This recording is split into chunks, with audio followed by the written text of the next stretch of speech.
আজি প্ৰায় 5 ঘণ্টা অপেক্ষাৰ অন্তত আমি এনেকৈ থানাৰ পৰা ওলাইছোঁ আৰু চবেই আছে। যদিও আমি 6জনহে এৰেষ্ট হৈছিলোঁ, কিন্তু আমাৰ লগত চবেই আছে। আমি একলা ফিল কৰা নাই কেতিয়াও। কাৰণ অৱশেষত আমাৰ যি আজি ধৰ্ণা কাৰ্যসূচী আছিল, আমাৰ যি এৰেষ্ট হ'বলগীয়া হৈছিল প্ৰায় 6গৰাকীকৈ আমাৰ ছাত্ৰ নেতা, আৰু এনেকৈ এতিয়া ওলোৱা হৈছে। তাত চবেই বহুত ডাঙৰকৈ হাত চাপৰি।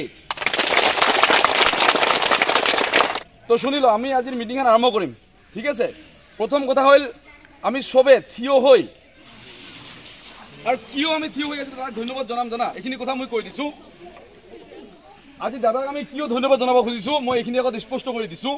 কাৰণ যোৱা 29 আগষ্ট তাৰিখে পবিত্ৰ বিধানসভাৰ মজিয়াত আমাৰ শিৱসাগৰৰ বিধায়ক অখিল গগৈ ডাঙৰীয়াই এটা প্ৰশ্ন সুধিছিল আমাৰ জনজাতিকৰণ পৰিক্ৰমা বিভাগৰ যি বিভাগীয় মন্ত্ৰী ডক্টৰ ৰণোজ পেগু ডাঙৰীয়াক।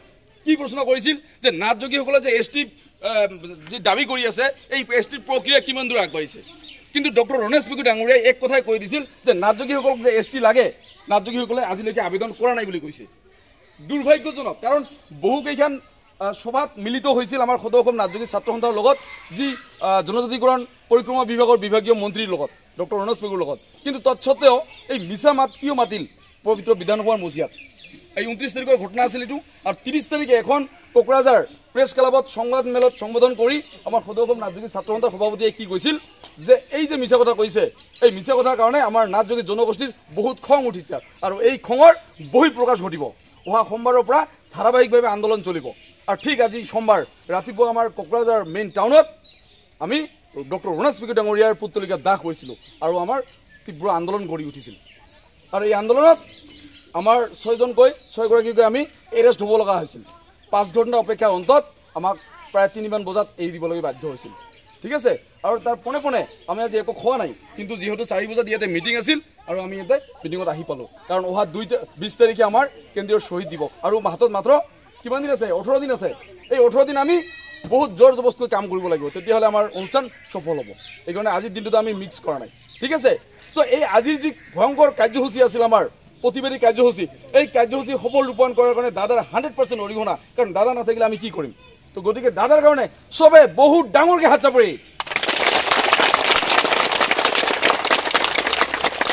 আমি ঈশ্বৰৰ ওচৰত প্ৰাৰ্থনা জনাইছোঁ, আমি প্ৰভু ভোলেনাথৰ ওচৰত প্ৰাৰ্থনা জনাইছোঁ, দাদাক দীৰ্ঘায়ু কৰক, সুস্বাস্থ্য প্ৰদান কৰক। দাদা যদি ভালে থাকে আমাৰ নিশ্চয় জনগোষ্ঠী আৰু বহুত দূৰ আগবাঢ়ি যাব, হয় নে নহয়?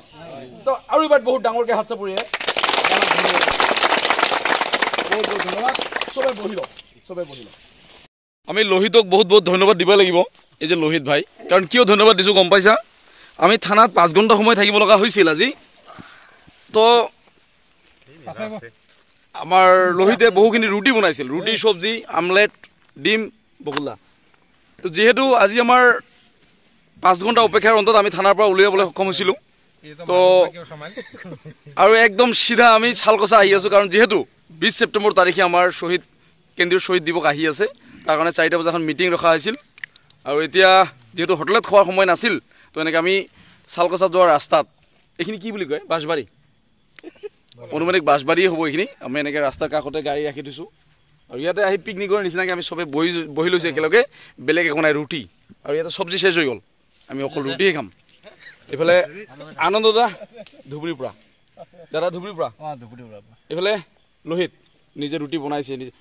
বাকী ইফালে আমাৰ বকুলদা খানা দানাত মানে বাটা ভাল, কিন্তু একদম খুব ধুনীয়া, একদম সমানে বাটে, কোনো হিংসা নকৰে, বহুত সবাকে সমান দেখে। এইফালে আমাৰ হৰমন বাবু আছে, এইফালে লালমন দা। তো যি কি নহওক দাদা, ভোগ লৈছে তো কিছুই নাখালি, এলাহে খাব দাদা। তো মোৰ ভোগ নাই, কিন্তু মোক দিব নালাগে। তো যি কি নহওক মই ভাগত যাওঁ লালব। 1942 চনৰ 20 ছেপ্টেম্বৰ তাৰিখে তেজপুৰ ঢেকীয়াজুলি থানাত শ্বহীদ মনবৰ নাথে শ্বহীদ হৈছিল। আৰু আমাৰ ছাত্ৰ সন্থা গঠন হোৱাৰে পৰা এই 20 ছেপ্টেম্বৰ দিনটো আমাৰ কেন্দ্ৰীয় শ্বহীদ দিৱস হিচাপত আমি মানি আহি আছোঁ, সদৌ অসম নাথযোগী ছাত্ৰ সন্থাই। আৰু এইবুলি ধুবুৰী জিলাৰ বিলাচীপাৰা চাব ডিভিজনৰ চালকচাৰ এই পচনপাৰা দৌল মন্দিৰ প্ৰাংগণত সদৌ অসম নাথযোগী ছাত্ৰ সন্থাই শ্বহীদ মনবৰ নাথৰ যি কেন্দ্ৰীয় শ্বহীদ দিৱস আয়োজন কৰিছে। আৰু সেই উদ্দেশ্যে আজি যিহেতু 2 তাৰিখ আৰু হাতত মাত্ৰ 18 দিনহে আছে, 18 দিনহে বাকী আছে। তো 18 দিন পিছতে আমাৰ 20 ছেপ্টেম্বৰ দিনা কেন্দ্ৰীয় শ্বহীদ দিৱসত আমি সকলোৱে অংশগ্ৰহণ কৰিব লাগিব, আৰু আমাৰ যি কাৰ্যসূচী সফল ৰূপায়ণ কৰিব লাগিব।